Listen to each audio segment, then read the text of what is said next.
Good morning everyone. Here I am, Ranu Kamwar, and I am here to teach you mathematics. Today we are going to start the exercise 3.4 of chapter number 3 of class 6. देखिए exercise 3.4 start करने से पहले मैं आपको एक point clear कर देती हूँ, that is what is coprime. Coprime क्या होता है? ठीक है, two integers are said to be coprime. दो इंटीजर्स, किन्हीं भी दो इंटीजर्स को पॉजिटिव नेगेटिव कैसे भी नंबर्स हो, आप उनको कोप्राइम कह सकते हो if the only positive integer, यदि कोई एक ही positive integer that divide both of them is 1. अगर उन दोनों का जो कॉमन इंटीजर है, जो उन दोनों को डिवाइड कर पा रहा है, वो क्या है? केवल 1 है. 1 के अलावा कोई ऐसा नंबर नहीं है जो उन दोनों को डिवाइड कर दे. ठीक है, फॉर एग्जाम्पल के लिए देखिए 2 and 5. ठीक है, देखिए 2 को कौन डिवाइड कर सकता है? 2 को डिवाइड कर सकता है 2 और 1. ठीक है, और 5 को कौन डिवाइड कर सकता है? 5 को डिवाइड कर सकता है 5 और 1. ठीक है, तो इन दोनों में जो कॉमन फैक्टर है, जो इन दोनों का कॉमन नंबर है, जो कॉमन फैक्टर है, वो क्या है? वो है 1. ठीक है, तो ये दोनों क्या कहलाएंगे? कोप्राइम कहलाएंगे.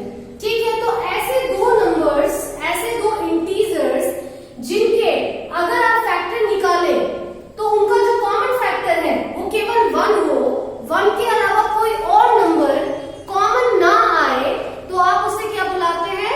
कोप्राइम बुलाते हैं. ठीक है, तो ये डेफिनेशन आपको समझनी है और एग्जाम्पल से मैंने आपको कोप्राइम समझा दिया. ठीक है, एक और एग्जाम्पल देख लेते हैं, जैसे कि ये 2 और 4. ठीक है, अब 2 को कौन कौन से नंबर डिवाइड कर सकते हैं? 2 को कर सकता है 2, 2 को 1 कर सकता है, 2 कर सकता है. ठीक है, 4 को कौन कौन डिवाइड कर सकता है? 4 को कर सकता है 1, 4 को 2 में डिवाइड कर सकता है, 4 को 4 भी डिवाइड कर सकता है. ठीक है, तो इन दोनों में कॉमन फैक्टर्स क्या क्या है? इन दोनों के कॉमन फैक्टर्स है 1 और 2. ठीक है, तो इसमें 1 के अलावा 2 भी कॉमन आ रहा है, तो ये कोप्राइम नहीं है. केवल कॉमन फैक्टर क्या आना चाहिए? 1 आना चाहिए, तभी क्या बन पाएंगे? कोप्राइम्स बन पाएंगे. ठीक है, तो इस तरीके से आपको कोप्राइम जो आ गया होगा, समझ में आया होगा. अब देखिए क्वेश्चन नंबर 1 देखेंगे आप. Find the common factors of. Question number 1 में आपको कहा गया है कि आपको क्या निकालना है? कॉमन फैक्टर निकालना है. ठीक है, तो हम अब क्या कर रहे हैं? क्वेश्चन नंबर 1 का पार्ट 1 ट्राई कर रहे हैं. ठीक है, पार्ट 1 है आपका 20 and 28. ठीक, ये ए पार्ट है 20 and 28. ठीक है, 20 के फैक्टर्स देखिए क्या होते हैं. तो आप क्या लिखेंगे? Factors of 20 are. 20 के फैक्टर्स क्या होते हैं? सबसे पहले 20 को कौन डिवाइड कर सकता है? 1 कर सकता है. सबसे पहले नंबर से शुरू करते हैं फैक्टर को एनालाइज करना. ठीक है, 1 कर सकता है, 2 कर सकता है, 3 कर 20 को डिवाइड करेगा नहीं, 4 कर सकता है. ठीक है, 5 कर सकता है. क्या 6 20 को डिवाइड करता है? नहीं. ठीक है, 7 नहीं, 8 नहीं. ठीक है, 9 नो, 10. ठीक है, इसके बाद 10 के बाद और कौन सा नंबर है जो 20 को डिवाइड कर पाएगा? That is 20. ठीक है, अब इसके बाद इसी तरीके से आप क्या करेंगे? फैक्टर्स ऑफ 28 निकालेंगे. ठीक है, 28 के फैक्टर्स क्या होंगे? सबसे पहला क्या है? 1 है. उसके बाद क्योंकि ये इवन नंबर है तो ये किससे भी डिवाइड होगा? 2 से भी होगा. क्या 3 से 28 डिवाइड होता है? नहीं. 4 से. ठीक है, 4 से भी 28 क्या हो जाता है? डिवाइड हो जाता है. 4 7 सा. ठीक है, इसके बाद 5 से नहीं. इसके बाद क्या 6 से डिवाइड होता है 28? नो. 7. ठीक है, 7 से 28 क्या हो जाता है? डिवाइड हो जाता है. ठीक है, इसके बाद अगला नंबर कौन है? क्या 8 से होता है? नहीं. 9 से, 10, 11, 12. आप इन सभी नंबर्स को क्या करेंगे? एनालाइज करेंगे. होता है नहीं होता है. ठीक है, 30, 14 से हो जाता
30, 36, 42।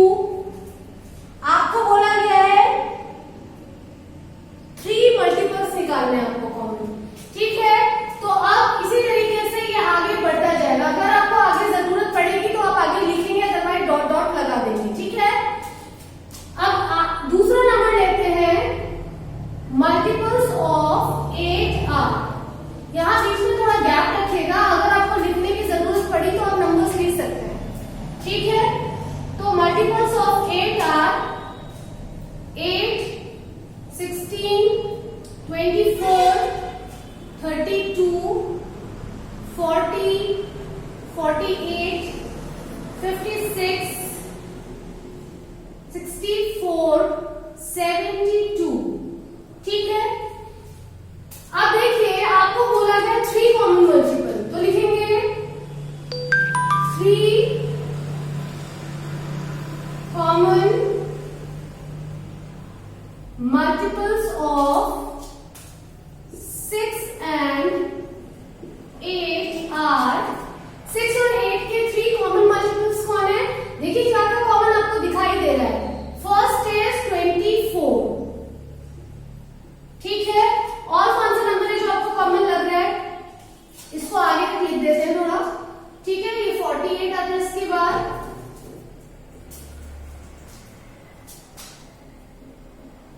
बाद आपका आता है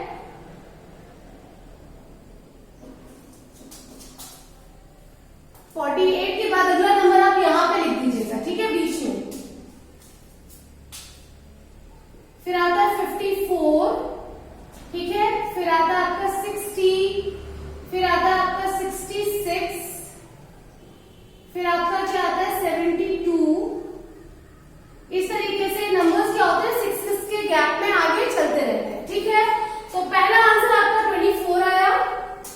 अगला आंसर देखेंगे तो यू कैन सी पहला आंसर तो 24 है, ठीक है। अगला आंसर कौन है? 48 है, ठीक है। और उससे अगला आंसर क्या है? 72 है। तो जब तक आपको ये 3 नहीं मिलेंगे तब तक आप इस सीरीज को गैप में लिखते जाएंगे आगे, ठीक है। 10 तक ही नहीं, 10 से आगे में जहां तक आपको नीड है तब तक आप लिखिए इसको।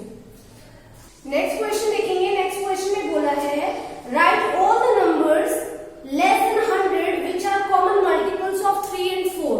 देखिए 3 और 4 के कॉमन मल्टीपल्स निकालने हैं। बिल्कुल इससे पहले वाला क्वेश्चन जो आपका क्वेश्चन नंबर 3 था उसकी तरह ही आपको इसको करना है, ठीक है। आप 3 के टेबल कब तक लिखेंगे? जब तक कि आप 100 के थोड़ा क्लोज नहीं पहुंच जाते, ठीक है। और 4 के टेबल पे कब तक लिखेंगे? जब तक कि आप 100 के थोड़ा क्लोज नहीं पहुंच जाते, तब तक आप 4 के गैप में नंबर्स को लिखते रहेंगे। उसके बाद दोनों में जो कॉमन मल्टीपल्स होंगे उनको आप क्या कर देंगे? लिख देंगे, ठीक है। देखिए क्वेश्चन नंबर 5 है को प्राइम।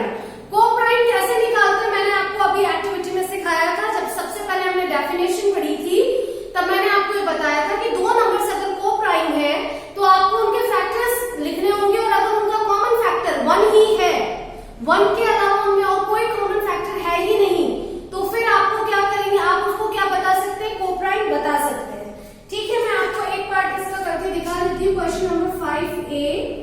क्वेश्चन नंबर 5A है आपका 18 and 35। तो आप यहां पर लिखेंगे सबसे पहले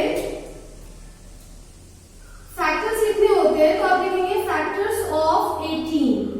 18 के फैक्टर क्या क्या होते हैं? 18 का फैक्टर होता है पहला 1। देखिए इवन नंबर है तो 2 भी इसका फैक्टर है। 3 के टेबल में भी ये आता है, ठीक है। 4 से डिवाइड नहीं होता, ठीक है। 5 से नहीं होता, 6 से होता है, ठीक है। 6 के अलावा अगला किससे होता है? 9 से होता है, ठीक। 9 के बाद किससे होता है अगला? ये 12 से नहीं होता, 13, 14, 15, 16, 17, फिर ये डायरेक्ट किससे होता है? 18 से होता है, ठीक है।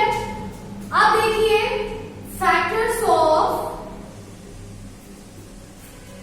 35। 35 के फैक्टर आप लिखेंगे। 35 के फैक्टर क्या होंगे? सबसे पहले 1, उसके बाद ये इसके पीछे 5 आ रहा है तो ये किससे होगा? 5 से। 3 से हो नहीं रहा है, ठीक है। 5 के बाद और किससे हो सकता है? 7 से। 7 के बाद और किससे हो सकता है?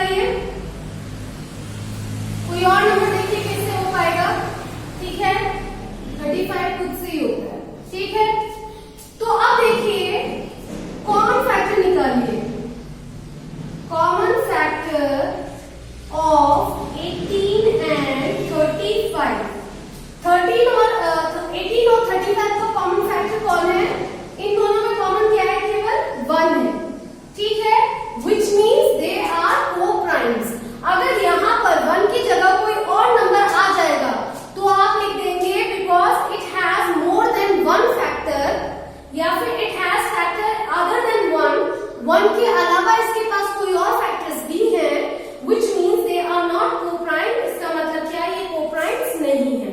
ठीक है, आपका कॉमन फैक्टर केवल आंसर में क्या आना चाहिए, 1 आना चाहिए, अगर आप इनको क्या बताना चाहते हैं, co-primes बताना चाहते हैं। ठीक है, तो इस तरीके से आप क्वेश्चन नंबर 5 को क्या करने वाले हैं, अटेम्प्ट करने वाले हैं। ठीक है, क्वेश्चन नंबर 6 देखिए, the numbers is divisible by both 5 and 12। एक नंबर है जो 5 से भी डिविजिबल है और 12 से भी डिविजिबल है, तो आपको 5 के टेबल में देखना है कौन सा ऐसा नंबर है जो 12 के टेबल में भी आता है। ठीक है, by which other number will that number be always divisible। ठीक है, 5 के टेबल में कौन सा 5 और 12 के टेबल में दोनों में कौन सा ऐसा नंबर है जो दोनों के टेबल में आता है। देखिए 12 के बड़े नंबर की टेबल पहले पढ़ लेते हैं। 12 के टेबल में 5 से कितना आता है, 60 आता है। ठीक, क्योंकि इसके पीछे 0 है तो 5 से क्या हो सकता है, डिविजिबल होता है। 5 के टेबल में 12 टाइम्स आएगा। ठीक है, तो ये नंबर जो है ये 5 के टेबल में भी आता है 12 टाइम्स और ये 12 के टेबल में भी आता है 5 टाइम्स। ठीक है, इसके अलावा कोई और नंबर नहीं है जो 12 और 5 दोनों के टेबल में आता हो। ठीक है, तो उन्होंने पूछा है कि बताइए इस नंबर का कॉमन डिविजिबल और इसके अलावा क्या हो सकता है। ठीक है, which number will that number be always divisible by which other number, और किस नंबर से ये नंबर डिविजिबल है। ये 5 से भी डिविजिबल है, अगर ये 5 के टेबल में आता है तो ये नंबर 5 से आप इसको डिवाइड कर सकते हो। 12 के टेबल में भी आता है तो आप इसको 12 से भी डिवाइड कर सकते हो। उन्होंने पूछा है कि इसका बताइए ये नंबर जो है और किस किस से डिवाइड हो सकता है। ठीक है, तो आप क्या कर सकते हैं, आप यहाँ पे इसके क्या लिख देंगे, 60 के क्या लिख देंगे, फैक्टर्स लिख देंगे। जैसे 1 2 3 इस तरीके से जो 60 को डिवाइड कर सकता है वो नंबर्स आप नीचे लिख देंगे। ठीक है, बिल्कुल इसी तरीके से क्वेश्चन नंबर 7 देखिए, अ नंबर डिविजिबल बाय 12। एक नंबर है जो 12 से डिविजिबल है। अब 12 के टेबल में जितने भी नंबर्स आते हैं वो सभी 12 से डिविजिबल है। ठीक है, by what other number will that number be divisible, तो वो नंबर किसी और से भी डिविजिबल होगा। डेफिनेटली अगर कोई नंबर 12 से डिविजिबल है तो वो 2 से भी डिविजिबल होगा। ठीक है, क्योंकि 12 इवन नंबर है, 2 भी क्या है, इवन नंबर है। ठीक है, और वो किससे डिविजिबल हो सकता है, वो 6 से भी डिविजिबल हो सकता है, और 1 से आप कह सकते हो 1 से तो सभी क्या होता है, डिविजिबल होते ही। नेक्स्ट क्वेश्चन देखिए, क्वेश्चन नंबर 7 में a number is divisible by 12। एक नंबर है जो 12 से क्या है, डिविजिबल है। ठीक है, तो 12 से डिविजिबल नंबर कौन सा हो, कोई भी आप नंबर सोच सकते हैं जो 12 के टेबल में आता है। ठीक है, What other numbers will that number be divisible? आपको ये बताना है कि वो नंबर और किससे डिविजिबल हो सकता है। तो आप मान लीजिए 12 के टेबल में क्या आता है, 12 भी आता है और 24। मान लीजिए आप 24 की बात कर रहे हो, 24 जो होता है वो 12 से डिविजिबल है। 24 और किससे डिविजिबल है, आप इस नंबर को और किससे डिवाइड कर सकते हो, 1 से कर सकते हो। 1 जो होता है वो हर नंबर को डिवाइड कर सकता है, जो भी 12 के टेबल में या किसी भी टेबल में जो भी नंबर आते हो सबको आप किससे डिवाइड कर सकते हो, 1 से डिवाइड कर सकते हो। तो आप यहाँ पे एज एन आंसर 1 को लिख देंगे। ठीक है, तो we have completed the exercise 3.4 here. Thank you so much. We have done the exercise 3.4 here. You have to do all these questions in your notebook. Thank you so much.